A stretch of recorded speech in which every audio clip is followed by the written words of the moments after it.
There was a woman who spent 17 years in psychological prison. Not for anything she did, for something she thought she was. She believed she was fundamentally broken, that her anxiety and depression were proof of some core defect that made her unworthy of peace. She tried everything: therapy, medication, meditation, affirmations, energy healing, plant medicine. And nothing worked until she understood one sentence. 7 words that I'm going to share with you in this video. 7 words that ended 17 years of suffering in less than a week. Not gradually, not through effort, through recognition. Before we go any further, I need you to do something. Hit that subscribe button right now. Drop a like on this video. And in the comments, tell me how long you've been suffering. Just a number. 2 years, 10 years, your whole life. Because what I'm about to show you isn't theory. It's the most practical insight you'll ever encounter. And your honest engagement helps others find their way out of the same prison. I read every single comment. Now, let me tell you what's really happening in your life. You wake up most mornings with this low-grade sense of dread that you've learned to call normal. Something's wrong. Something's always wrong. Maybe it's your job. Maybe it's your relationship. Maybe it's your body, your bank account, your past, your future. The specific content changes, but the underlying feeling never does. This sense that you're somehow not okay, that something needs to be fixed before you can finally relax and just be at peace. And you try to fix it. God, have you tried? You've done the therapy, read the self-help books, downloaded the meditation apps, practiced gratitude, worked on your mindset, healed your inner child, set boundaries, manifested abundance, raised your vibration. And sometimes these things help for a little while. You feel better for a few days, maybe even a few weeks. But then the suffering comes back. Different form, same feeling. And you start to believe that maybe this is just what life is for you. Maybe some people are wired for happiness, and you're not one of them. Maybe peace is for other people, and suffering is your permanent condition. But here's what I need you to understand. Suffering is not random. It's not punishment from the universe. It's not even proportional to what's actually happening in your life. It's the predictable result of a single error you make dozens of times a day without knowing it. Not a moral failure, not a personality flaw, an error, like a typo in the code of your consciousness that keeps crashing the program. And I can show you exactly where it is.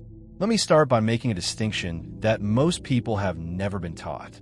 Pain and suffering are not the same thing. Pain is the direct sensation of hurt. The grief when someone you love dies. The fear when you're facing genuine danger. The disappointment when something you wanted doesn't work out. This is part of being alive. This is not optional. But suffering? Suffering is the story you build around the pain. The meaning you make it about who you are. The past you drag into the present moment. The future you dread from this present moment. That part is optional. That part is added. And you can stop adding it. Think about a young child. They fall off their bike. They cry.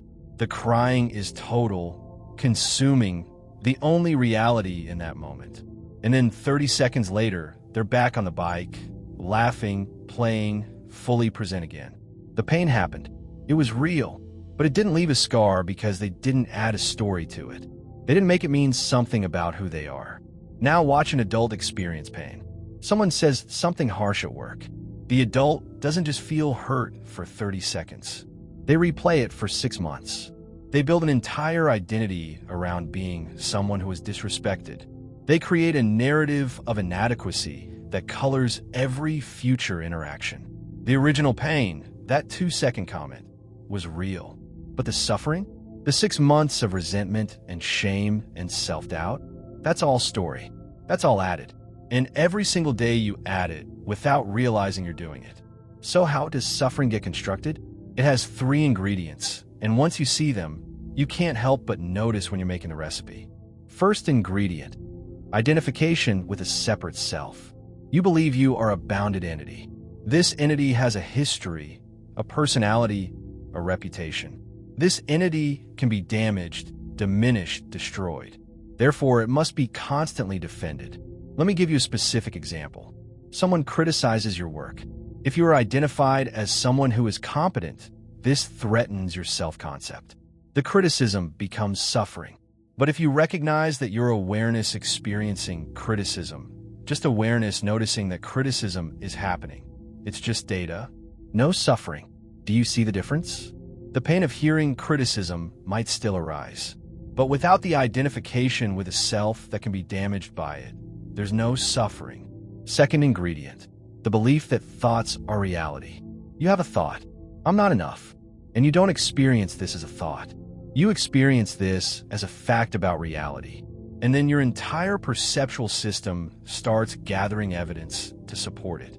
You start seeing everything through the lens of not being enough. Your partner seems distant, must be because you're not enough. Didn't get the promotion? Proof you're not enough. Someone doesn't text back immediately? They must have realized you're not enough. The thought becomes a filter, and you mistake the filter for the world. Here's a concrete example. You're in bed at night, and you think, my partner's going to leave me. You don't investigate whether this is true. You don't check the evidence. You treat the thought as prophetic truth, and then you start acting from that fear. You become clingy or distant or passive-aggressive, and your behavior creates the very distance you were afraid of. The suffering was born from believing a thought, not from reality. Reality was just you lying in bed. The suffering was added when you believed the thought was a fact. Third ingredient, temporal displacement. You pull the past into the present. Rumination, regret, resentment, or you pull the future into the present. Anxiety, dread, worry. You're never actually in the present moment experiencing what is. You're in your head experiencing what was or what might be. You're at dinner with someone you love. You're physically safe. You're fed. You're connected. But you're thinking about the email you need to send tomorrow. You're suffering about a future that doesn't exist, missing the only moment that actually does exist. Now let me tell you what actually happened to that woman from the beginning. At 19 years old, she had a panic attack. Terrifying, yes. Painful, yes. But that's all it was, a temporary physiological event. Her heart raced. She felt like she couldn't breathe. It passed, but she made it mean something. She decided, there's something wrong with me. I'm broken. I have an anxiety disorder. She identified as a broken self. And for 17 years, every single time she felt anxious, which is a completely normal human experience, it became evidence of her brokenness. She wasn't just experiencing anxiety. She was experiencing, I am someone who has anxiety. I am someone who is fundamentally damaged. The self-concept was the suffering. And then one day she was sitting in her car after another panic attack, and she had a realization that changed everything. She noticed something. The awareness that notices I'm anxious is not anxious. The part of her that could observe the panic attack was completely calm. Always had been. The thoughts were anxious. The body was anxious. But the awareness that knew this, totally at peace. Just watching. Just present. And she realized, I'm not the anxiety. I'm the awareness that can observe anxiety. And the moment she saw that, really saw it, not just as an idea, but as a direct recognition, the 17-year nightmare ended. Not because the anxiety disappeared, but because she stopped being someone who was defined by it. And this brings me to the most important question you'll ever ask yourself. If you're not your thoughts, and you're not your emotions, and you're not your body, and you're not your memories, then what are you? Let's find out. Right now, not as philosophy, as direct experience. Are your thoughts? Notice right now, thoughts are appearing. They come and go. You can watch them arise. Watch them dissolve. You're aware of your thoughts. If you can observe your thoughts, you cannot be your thoughts. The observer and the observed cannot be the same thing. So you're not your thoughts. Are you your emotions? Notice. Emotions arise. They intensify. They fade. Right now, you might be feeling curiosity or skepticism or hope or resistance. You can feel the emotion without being the emotion. The capacity to feel is not the same as the feeling itself. So you're not your emotions. Are you your body? You can observe your body right now. Feel your hands. Notice your breath. Your body is something you're aware of. The awareness of the body is not located in the body. Even as your body changes every single day, cells dying, cells being born, aging, transforming, awareness remains. So you're not your body. Are you your memories? Memories appear when called. They're images, sensations, reconstructions of the past. But you're here now, aware of the memory appearing. You can't be a memory because you're present, and memories are always experienced as something arising in present consciousness. So you're not your memories. So what are you? You are the awareness in which all of this appears. The unchanging space in which thoughts, emotions, sensations, experiences arise and pass. Not a thing, not an object, not a person with qualities. Just pure witnessing, pure knowing, pure presence. And here's what changes everything. This awareness cannot be damaged. Nothing can actually hurt what you are, because you're not a separate thing that can be threatened. You're the space itself. Think of it like this. You're the screen in a movie theater. The movie shows dramas, tragedies, love stories, horror films. But the screen is never actually damaged by what appears on it.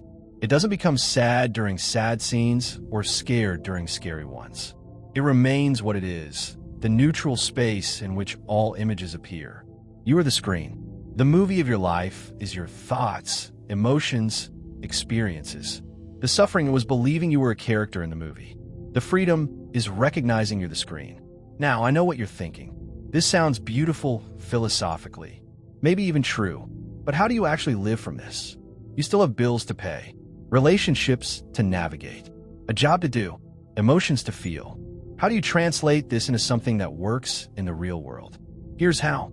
You are awareness, and you're also temporarily experiencing what it's like to be human. Both are true. The suffering comes from collapsing these two realities into one. You can play the role of person with your name without believing you are only that person, like an actor who fully commits to a character but doesn't forget they're acting. So you experience everything. You feel your emotions fully, all of them. You think your thoughts. You plan. You reflect. You remember. But you don't make any of it about a you that can be damaged. The emotions aren't yours in the sense of defining you. Their experiences awareness is having. Instead of saying I am depressed, you recognize depression is being experienced. Subtle shift. Massive difference. One makes you a depressed person. The other makes you awareness, temporarily experiencing what depression feels like. One is identity. One is experience. And only identity suffers. Here's a practical example. Someone cuts you off in traffic. The old way, when you're identified with being a separate self, sounds like this. That jerk disrespected me. Story forms. I'm someone who could be disrespected. Emotion, rage. Duration, you're angry for hours, maybe days. You tell the story to 3 people. It ruins your morning. The new way, when you recognize yourself as awareness. Awareness notices anger arising. Awareness notices the thought, he disrespected me. But awareness doesn't believe the thought is reality. The anger is felt, acknowledged, and released. Duration, seconds. No suffering added. The experience happened. But it didn't stick because there was no self to stick to. Let me tell you one more story that illustrates this perfectly. There was a man who built a multi-million-dollar company. Started from nothing. Classic American dream. Worked 80-hour weeks for 20 years. Heart attack at 52. Lying in that hospital bed, facing his mortality, he had a thought that stopped him cold. I've spent 30 years trying to prove I matter. Trying to become significant.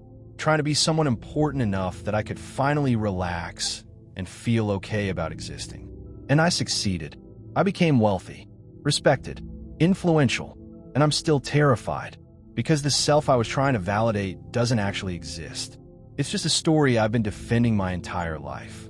He recovered, sold the company, not out of nihilism or giving up, out of freedom, started a small bookshop in his hometown, makes a fraction of what he used to make, infinitely happier, not because his circumstances are objectively better, but because he's no longer trying to use his circumstances to prove something about himself that isn't real.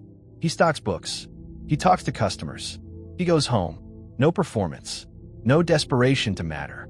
Just awareness experiencing what it's like to run a bookshop. And it's enough. Not because the bookshop is special, but because he finally stopped needing life to be anything other than what it is. You have been trying to fix, improve, and perfect something that was never real in the first place. And the trying itself has been the cage. The separate self you think you are, the one with the wounds, the story, the need to be validated, that's a useful fiction. It helps you navigate the world. It helps you function. But it's not what you actually are.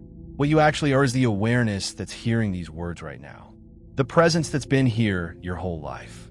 The witnessing that never changes even as everything else changes.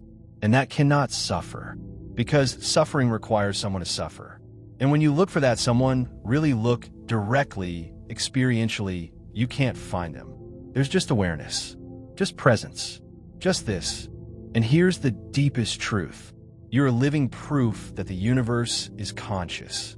You're what it feels like when infinite awareness temporarily forgets itself and believes it's finite. And suffering is just the discomfort of that forgetting. An awakening, which sounds mystical, but is actually the most ordinary thing in the world. Awakening is simply remembering what you've always been. Not becoming something new. Not achieving some special state. Just recognizing what's already true. What's always been true. What can never not be true. This doesn't make you special. It makes you the same as everyone. The same awareness looking out through 8 billion pairs of eyes, having 8 billion different experiences, believing it's 8 billion separate people. You are the ocean believing you're a wave. And the moment the wave remembers its ocean, the existential terror of being temporary and vulnerable disappears. The wave still rises and falls. The human experience still contains pain and loss and difficulty. But the deep suffering, the sense that there's a me that might not survive this, that dissolves. You came here believing something was wrong with you, that you needed to fix your mind, heal your past, overcome your limitations, become enlightened. That suffering was either your fault or your destiny. That peace was somewhere else, in some future moment, after enough work, maybe never. But now you see it differently, don't you?